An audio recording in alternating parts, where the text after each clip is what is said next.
ইয়াত অতি দুৰ্ভাগ্যজনক কথা। কাৰণ এইটো আজি আমাৰ 25 বছৰ অতিক্ৰম কৰা এটা বটলিং প্লান্ট, চৰকাৰী এটা মানে গভ আণ্ডাৰটেকিং এটা বটলিং প্লান্ট হয়। IOC কোম্পানী ইমান এটা পুৰণা প্লান্ট আৰু ইমান সম্ভাৱনাপূৰ্ণ এটা বটলিং প্লান্ট যে ইমান তৎক্ষণাতে তেখেতসকলে ডাবল চিপৰ পৰা ছিংগল চিপ কৰিবলৈ প্ৰডাকশ্যনটো এভাগ মানে 100% পৰা আনি আজি 30% প্ৰডাকশ্যন কৰিছে।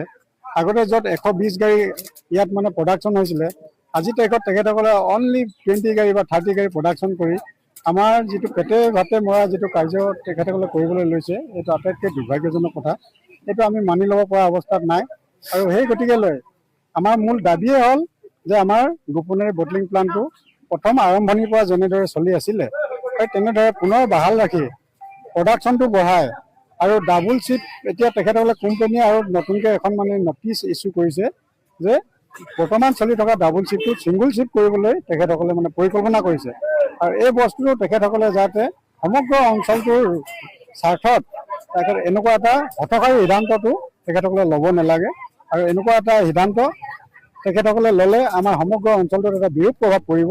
আৰু সেই গতিকেলৈ আমাৰ ৰাইজৰ স্বাৰ্থত আৰু এই কোম্পানীয়ে এইটো সিদ্ধান্ত যদি তেখেতসকলে উইড্ৰ কৰিলে এই বস্তুটোকে আমি আহ্বান জনাম। আৰু আমি জিলা প্ৰশাসনক আহ্বান জনাইছোঁ, কেন্দ্ৰীয় চৰকাৰক আহ্বান জনাইছোঁ, আৰু আমি অসম চৰকাৰকো এটা কথা আমি এই সংবাদ মাধ্যমৰ জৰিয়তে জনাব বিচাৰোঁ যে আমাৰ এই সমস্যাসমূহ IOC কৰ্তৃপক্ষৰ কেনেধৰণৰ বিষয়ববীয়াৰ লগত আলোচনা কৰিলে সমাধান হয় তেনেকুৱা এটা পৰিৱেশ তেখেতসকলে ৰচনা কৰক আৰু আমাক তেখেতসকলে নিমন্ত্ৰণ কৰক। আমি সমগ্ৰ সমস্যাসমূহ ৰাইজৰ সৈতে আমি সেইখিনি মীমাংসা কৰিবলৈ আমি প্ৰস্তুত আছোঁ। তেখেতসকলে আমাৰ সমস্যা সমাধান কৰক আৰু এই প্লানটো তেখেতসকলে বিনা দ্বিধাই চলাব পাৰে, আমাৰ তাত একো ক'বলগীয়া নাই। আৰু আমি সহযোগে কৰিম।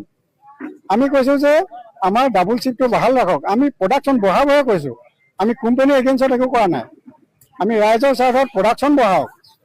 আমাৰ সমগ্ৰ উত্তৰ পূৰ্বাঞ্চলৰ এটা বৃহৎ ইণ্ডাষ্ট্ৰী এইটো, এই ইণ্ডাষ্ট্ৰীটো জীয়াই ৰাখক। আমাৰ ইয়াৰ পৰাই বিভিন্ন ঠাইলৈ আমাৰ 3খন ৰাজ্যলৈ আমাৰ ইয়াৰ পৰা গেছ সৰবৰাহ হয়। উত্তৰ পূৰ্বাঞ্চলৰ ভিতৰত এইটো অসম, নাগালেণ্ড, অৰুণাচল সমগ্ৰ অঞ্চলত ইয়াৰ পৰাই আমাৰ গেছ সৰবৰাহ হয়।